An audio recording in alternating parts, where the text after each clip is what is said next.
कविता अपने माता पिता की बहुत लाडली थी। 3 बड़े भाइयों की बहन थी। कोई भी चीज मांगने पर उसकी वक्त सामने हाजिर हो जाती। पूरे घर में रौब था उसका। पूरे परिवार और नौकरों पर राजकुमारी की तरह हुक्म चलाती थी। कविता स्कूल में भी पूरा रौब था उसका। बड़े घर की लाडली जो थी वह ऐसे ही उसने कॉलेज में दाखिला लिया। उसके ठाट बाट बड़ी गाड़ी में आना जाना, हर दिन नया फैशन देखकर हर कोई उससे दोस्ती करना चाहता था। थोड़े ही दिनों में उसके बहुत से दोस्त बन गए। पूरे कॉलेज में उसकी अपनी ही एक पहचान थी। इन दिनों में उसके घर एक रिश्ता आया। खानदानी लोग थे और पापा की पुरानी जान पहचान थी।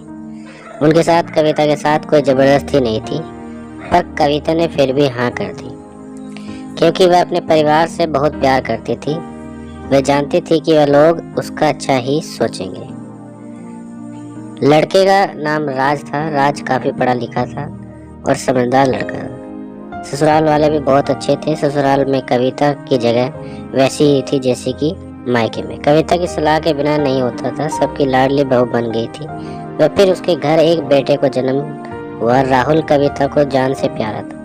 पोता पाकर ससुराल वाले फूले नहीं समाते थे। कभी कभी तो सोचती कि उसकी किस्मत कितनी अच्छी है। उसका हर अपना उसे कितना प्यार करता है, चाहे जीवन में कैसा भी समय आए। मेरे अपने हमेशा मेरे साथ है, मैं कभी अकेली नहीं हो सकती। कितनी खुशकिस्मत हूँ मैं। पर शायद कविता खुशियों ने उसकी अपनी ही नजर लग गई थी। एक दिन वह मायके जाने की जिद कर बैठी। राज को बहुत काम था, लेकिन वह फिर भी उसे ले गया। रास्ते में उनकी गाड़ी अन्य गाड़ी से टकरा गई। कविता, राज और राहुल बहुत बुरी तरह से जख्मी हो गए। काफी दिनों के इलाज के बाद राज और राहुल तो ठीक हो गए, लेकिन कविता पूरी तरह ठीक न हो सकी। सर पर चोट लगने के कारण वह अपनी आंखों की रोशनी खो बैठी। अब कविता की किस्मत जैसे उल्टे पांव चलने लगी। मायके वाले कुछ दिनों तक उसे मिलने आते रहे, फिर कभी कभार फोन ही करके कुछ पूछ लेते। अब कैसी? धीरे धीरे यह सिलसिला भी कम हो गया।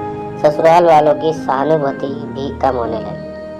घर में किसी को पास बैठने के लिए कहती तो जवाब मिलता, बहुत काम है, अब तुम भी हाथ नहीं बटा सकती। राज भी चिड़चिड़ा हो गया था।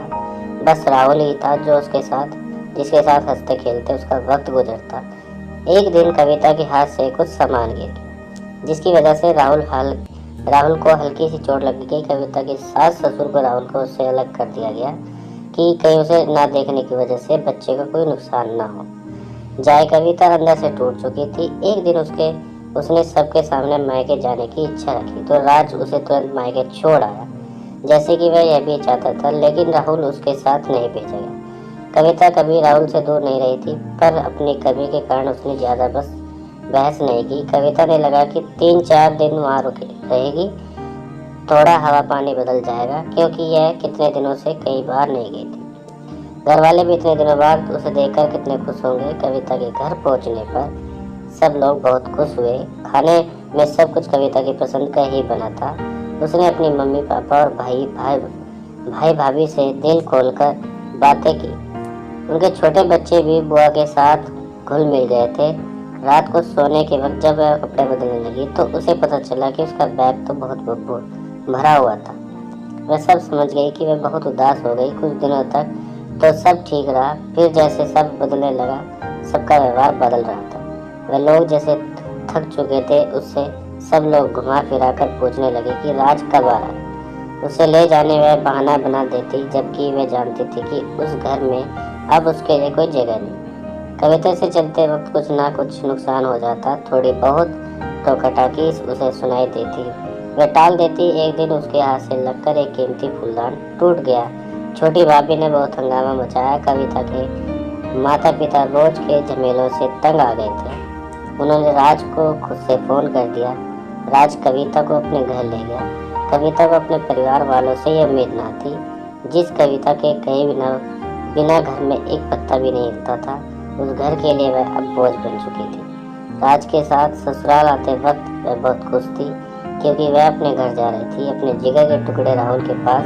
परंतु यह खुशी भी कुछ पल की ही थी। सारा बंदोबस्त पहले ही किया हुआ था। कविता को सीधे ऊपर वाले कमरे में पहुंचा दिया गया। राहुल से दूर रहने की सख्त चेतावनी दी गई। एक काम वाली लता तो उसकी जिम्मेदारी सौंपी गई। जो उसके खाने पहनने जैसी जरूरतों का ध्यान रखती। कविता ज़्यादातर चुप ही रहती, कभी कभी काम वाली लता से थोड़ा बतिया लेती। उसके जरिए राहुल पता चल जाता, सबकी लाडली बेटी और बहू सबके लिए लाडली से बोझ बन चुकी थी।